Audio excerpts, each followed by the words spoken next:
तो आज मैं जिस मूवी को एक्सप्लेन करने वाला हूँ, इस मूवी का नाम है टर्बो। ये मूवी हाल ही में रिलीज हुई है और मैंने तुम लोगों को शुरू में ही नाम बता दिया था कि तुम लोग बाद में ये ना कहो कि भाई तू नाम ही नहीं बताता। मूवी काफी ज्यादा बेहतरीन है, मजा आ गया मुझको देखकर। तो बिना समय गवाए डायरेक्ट करते हैं मूवी को स्टार्ट।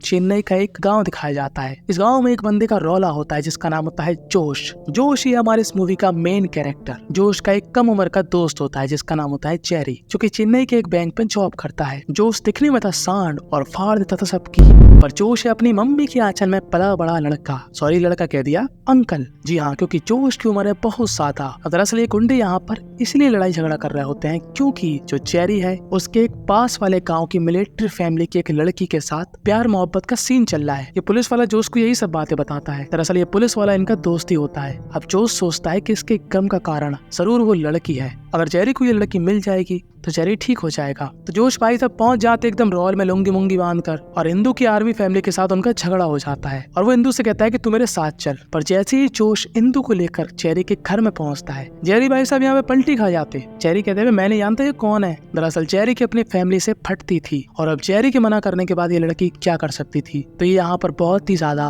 उदास हो जाती है क्योंकि ऑफ कोर्स किसी को भी रिजेक्ट करोगे तो उसको बुरा लगेगा ही। अब इंदू यहाँ पर हुक्का पानी लेकर जोश पर चढ़ जाती है। अब चेरी ने तेरे से कहा ही नहीं मुझको बुलाने के लिए, तो क्यों मुझको बुला रहा है। और वो चेरी लहन का बूढ़ा प्यार मोहब्बत करने के लिए मेरे पास आएगा, और अब बात एक्सेप्ट करने की आई तो पीछे हट गया, देख लूंगी। तो एक काम कर, मुझको चेन्नई की बस में बैठाल दे क्योंकि मैं चेन्नई के एक बैंक में काम करती हूँ। जोश कहता है जा चामुंडा, मुझे कौन सा फर्क पड़ा, तू कहाँ जाएगी कहाँ से आएगी। और जोश इंदू को चेन्नई की बस में बैठा कर वापस अपने घर आ जाता है। पर वो जैसे ही घर पहुंचता है वो क्या दिखता है कि यहाँ पर पुलिस की भीड़ कुत्तों की तरह उसको ढूंढ रही है। दरअसल जो इंदू की फैमिली थी वो थी एक आर्मी वाले की फैमिली, इसलिए पुलिस के ऊपर काफी ज्यादा प्रेशर है जोश को पकड़ने का। पर जोश का दोस्त उसको सावधान कर देता है और कहता है कि एक काम कर, उस लड़की को तू उसकी फैमिली तक पहुंचा दे, बाकी सब मैं संभाल लूंगा। तब जोश यहाँ पर इंदू को मनाता है, पर इंदू कहाँ मानने वाली। कहती है मैंने तो उससे कहा था कि मुझको उठा कर ले जा, अब भुगत। तो जोश कहता है मैं भी तुम्हारे साथ चलूंगा। तब ये दोनों ही आ जाते हैं चेन्नई। अब इंदू यहाँ पर बैंक की मैनेजर की पोस्ट में होती है और अपने काम में काफी बिजी होती है। जोश उसको काफी बार मनाता है कि मेरे साथ चल, पर इंदू कहाँ मानने वाली। अब जब इंदू घर पहुंचती है तो जोश भी यहाँ पर आ जाता है और जोश उसको बताता है कि यार जो भी मैंने किया तुम लोगों के लिए ही तो किया, अब तुम लोगों की वजह से मुझको ही परेशानी हो रही है तो कौन मेरा साथ देगा, तुम्हें तो दोगी। तो इंदू यहाँ पर जोश को कुछ पैसे देती है और तभी यहाँ पर चेरी आ जाता है। पर इंदू चेरी पे बहुत ही ज्यादा गुस्सा थी क्योंकि उसने सबके सामने उसको ऐसे रिजेक्ट कर दिया और अभी यहाँ पर दो मिल आ रहा है और वो उसको यहाँ से भगा देती है।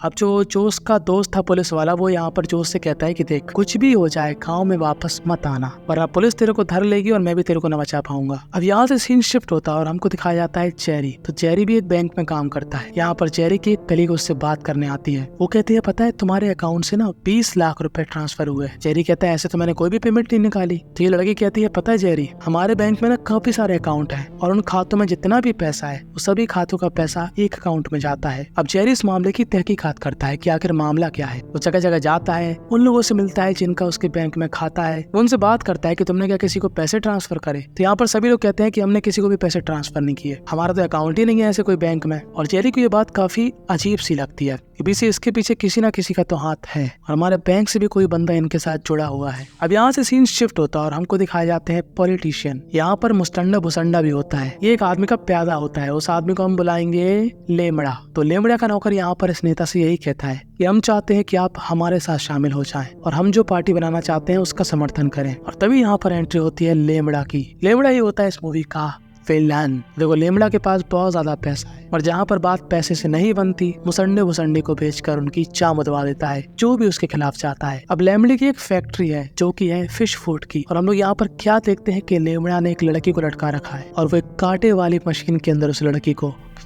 तो अब यहाँ से सीन शिफ्ट होता है और हमको दिखाई जाती है इंदू। तो इंदू के पास जोश आता है और कहता है कि देखो तुम्हारी वजह से मेरे बड़े वाले हैं लग गए, अब मैं कैसे जाऊंगा वापस, पुलिस मुझको धर लेगी और तुम वापस जा नहीं रही हो। तो इंदू कहते एक काम करो, मैं तुमको जॉब दिलवा देती हूँ। जो हमारे बैंक के हेड हैं वो तुमको छोटा मोटा काम दे देंगे। इस हेड को हम बुलाएंगे इस्तेबानिया। तो इस्तेबानिया जोश को अपने साथ ले जाता है एक जगह पर। इस जगह पे एक गुंडा होता है जिसको हम बुलाएंगे गुंडू। तो गुंडू यहाँ पर गर्मा गर्मी कर रहा होता है, अपनी गुंडागिर्दी दिखा रहा होता है। अब जो इस्तेबानिया का बॉडी बॉडीगार्ड था उसकी तो गुंडू के दोस्त जाम होते थे। और अब बारी आती है जोश की। तो जोश यहाँ पर गुंडू के गुंडों का ऐसा भूसा भरता है कि इन सभी की लॉक जाती है। लॉक जाना यानी कि उनके रोंगटे खड़े हो जाते हैं, वो घबरा जाते हैं, उनका गला सूख जाता है, ऐसा कुछ। और अब इस्तेवानिया यहाँ पर जोश के लिए एक नई जॉब ऑफर करता है जो होती है उसके बॉडीगार्ड की। अब इस्तेवानिया जोश को यहाँ पर रहने के लिए एक फ्लैट देता है और जोश अपनी माँ के साथ यहीं पर शिफ्ट हो जाता है। अब हमको दिखाया जाता है जेरी जो कि अभी तक तहकीकात कर रहा है कि आखिर ये सारे पैसे कहाँ पर जाते हैं और कौन उनके पीछे है। वो अपने मैनेजर से भी शिकायत करता है पर उसको क्या मालूम था कि घर का फेथी यही औरत थी। ये औरत लेमड़ा से मिली हुई थी और जाहिर सी बात है वो लेमड़ा को बताएगी ही। और जेरी को ये मालूम चल चुका था कि वो अकाउंट लेमड़ा का है और वो अकाउंट था इंदू के बैंक में। अब जेरी यहाँ पर जाता है इंदू से बात करने के लिए पर इंदू यहाँ पर अपना सड़ा समूह बनाया होती है कि जाओ हम नहीं करेंगे बात। अब जेरी को काफी बुरा लगता है कि मेरी बात तो सुनने में कौन सा ऐसे सॉरी करने आया हूँ या फिर प्यार मोहब्बत की बातें करने आया, काफी इंपॉर्टेंट बात लेकर आया। पर इंदू कहती है ना मुन्ना ना, मैं तेरी एक भी बात नहीं सुनूंगी। तो जेरी यहाँ पर उदास होकर वापस चला जाता है। वो जोश को फोन लगाता है और कहता है कि मैं तुम्हारे घर आ रहा। जोश कहता है कि तू पहुंच जा मेरे घर, अभी मैं बाहर हूँ, थोड़ी देर में आता हूँ। पर जैसे ही जोश इस घर के अंदर आता है और अपना कमरा खोलता है वो क्या देखता है कि यहाँ पर जेरी फांसी से लटका हुआ है। और जोश ये सीन देखकर पूरी तरीके से हिल गया था। वो एकदम इस चीज को हजम नहीं कर पा रहा था कि मेरा इतना अच्छा दोस्त अब इस दुनिया में नहीं रहा है। और इंदू भी यहाँ पर होती है, उसको काफी दुख महसूस होता है कि शायद उसको कल जेरी कुछ बताना चाह रहा था, अगर वो उसकी बात सुन लेती तो शायद ऐसा कुछ नहीं होता। अब अगले दिन जैसे ही इंदू अपने ऑफिस जाती है यहाँ पर उसको बिना किसी रीजन के सस्पेंड कर दिया जाता है। उसे यहाँ पर लोग कहते हैं कि देखो इंदू हो गया तुम्हारा यहाँ पर, अब खत्म करो, कहीं और जॉब ढूंढ लो। और इंदू को समझ में नहीं आता बिना कोई रीजन दिए ऐसे कैसे मुझे नौकरी से निकाल दिया। कि तभी यहाँ पर इंदू की बस में हमला हो जाता है। तो तभी यहाँ पर आता है काफी ज्यादा रफ्तार में हमारा जोश भाई और वो इन सभी का भूसा भर देता है। और इंदू के पास एक फाइल भी थी, ये फाइल लेमड़े की फाइल थी। और हमको यहाँ पर क्या मालूम चलता है कि जो लेमड़ा है ना वो दिमाग से बहुत ही तेज होता है और उसकी काफी सारी फैक्ट्री होती है। तो उन फैक्ट्री में जो भी लोग काम किया करते थे उनका ये अकाउंट खुलवा दिया करता था बिना उनसे पूछे। और उन अकाउंट में छोटा छोटा अमाउंट डाला करता था और उन सभी अमाउंट को अपने बैंक में ट्रांसफर किया करता था ताकि ब्लैक मनी समझ में ना आए, सीधी बात। तो ये सारे सबूत अब इंदू के पास थे। इंदू यहाँ पर जोश से कहती है कि एक पुलिस वाले हैं, हम लोग उनसे बात करते हैं। पर ये सीनियर पुलिस ऑफिसर भी लेमड़े का ही गुलाम होता है। पर जोश जैसे तैसे करके यहाँ पर पुलिस वालों का कुत्ता बनाकर यहाँ से निकल जाता है। पर जोश ये समझ चुका था कि आखिर उसने किससे पंगा ले लिया, लेमड़ा से, जो कि एक बहुत ही बड़ा और खतरनाक गुंडा है। वो यहाँ पर अपनी पूरी फैमिली के साथ अब भागने का प्लान करता है। तो वो यहाँ पर सीनियर पुलिस ऑफिसर के घर पहुंच जाता है और उसको और उसकी फैमिली को गन पॉइंट पे ले लेता है और कहता है कि मुझे बॉर्डर तुम लोग क्रॉस करवाओगे। पर ये पुलिस वाला एक बैरियर के पास इशारे कर देता है अपने जूनियर को। तो जूनियर समझ जाता है कि जोश इसी गाड़ी के अंदर है। पर जोश भी कच्ची गोटियां खेलने वालों में से नहीं था। जोश को मालूम था कि ये पुलिस वाले बहुत चालाक होते हैं। वो यहाँ पर सभी पुलिस वालों को चकमा देकर यहाँ से आगे निकल जाता है। अब उसको सीनियर पुलिस ऑफिसर की फैमिली पर दया आती है। जोश यहाँ पर कहता है कि एक काम करिए, आप यहाँ से निकल जाइए, हम आपकी गाड़ी लेकर कहीं भी निकल जाएंगे जहाँ हमको जाना है। पर ये पुलिस वाला इतना हरामी होता है ना, ये यहाँ पर अपना फोन छोड़ देता है ताकि लोकेशन ट्रैक कर सके। अब जोश यहाँ से काफी दूर निकल आया था और वो संपर्क में था इस्तेवानिया के, जो कि उसका बॉस था। कि तभी इन पर हमला हो जाता है क्योंकि जाहिर सी बात है इनकी लोकेशन है पुलिस के पास और साथ ही साथ लेमड़े के गुंडों के भी पास। अब लेमड़े के गुंडे इन पर ऐसा अटैक करते हैं कि जोश यहाँ पर फंस जाता है और ये लोग मौके का फायदा उठाकर इंदू को यहाँ से लेकर भाग जाते हैं। अब जोश क्या करता है, जो उसकी फैमिली थी यानी कि जो उसकी माँ थी और इंदू की जो बहन थी उनको ये इस्तेवानिया के साथ भेज देता है भरोसा करके और डायरेक्ट फोन लगाता है लेमड़ा को, क्योंकि इंदू अब लेमड़ा के पास थी। लेमड़ा यहाँ पर कहता है तू मेरे को क्या समझता है कि मैं कोई कच्ची गोटी खेलने वाला हूँ, बेटा तेरा बाप हूँ। तो जोश कहता है तू क्या करेगा, मैं भी तेरे पास आ रहा हूँ और तेरा ऐसा भूसा भरूंगा कि तू भूलेगा नहीं। तो लेमड़ा यहाँ पर कहता है कि तूने अपनी माँ और इंदू की बहन को किसके साथ भेजा, इस्तेवानिया के साथ ना। बेटा इस्तेवानिया मेरा ही आदमी है, उसने खुद ही मुझको आगे से फोन किया था कि लेमड़ा भाई मैं तुम्हारे खिलाफ नहीं जाने वाला, मैं तुम्हारा फुल सपोर्ट करूंगा। और ये बात सुनकर जोश को झटका लगता है। अब जोश के पास यहाँ पर दो रास्ते थे,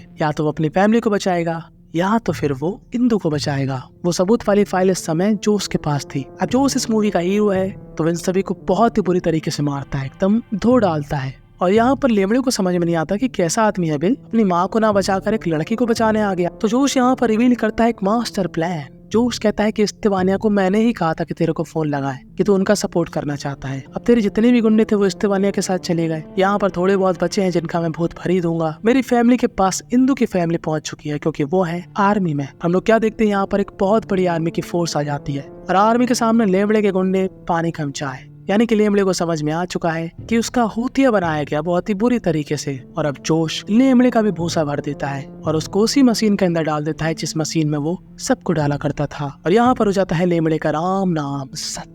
और अब ये सभी लोग साथ में हंसी खुशी रहते हैं कि तभी यहाँ पर एक और भयानक कांड होता है। जोश के दरवाजे में एक कोरियर आता है। जैसे ही इस बॉक्स को खोलता है, इस बॉक्स के अंदर होती है इस्तेबानिया की कटी हुई मुंडी। और हमको यहाँ पर क्या मालूम चलता है कि मेन विलन कोई और है। लेमड़ा तो बस एक चेहरा था, मेन बंदा तो कोई और है। और बस यहीं पर ये मूवी एंड हो जाती है। इस मूवी से हमको क्या सीखने को मिला कि किसी के भी फटे में टांग नहीं अड़ाते, क्योंकि आप साउथ के हीरो जोश की तरह नहीं हो। मारे जाओगे बुरी तरीके से, कुत्ता बना दिया जाएगा। तो ऐसी परिस्थिति में अपने आप को काम रखें और फालतू में किसी के फैले हुए रायतों को ना समेटे। फिलहाल आपको क्या लगता है कि आपके घर के बाहर ऐसे ही जोश भाई आ जाए आपकी प्रेमिका को लेकर, तो क्या आप उस प्रेमिका को अपने घर वालों के सामने एक्सेप्ट करोगे या फिर इग्नोर करके उसको जाने दोगे? एकदम जेन्युइन तरीके से कमेंट में अपनी राय बताना। मुझे तुम लोग टेलीग्राम पर भी ज्वाइन कर सकते हो, इंस्टाग्राम पर भी फॉलो कर सकते हो। दोनों ही जगह मैं बहुत ही भयंकर तरीके से एक्टिव होने वाला हूँ।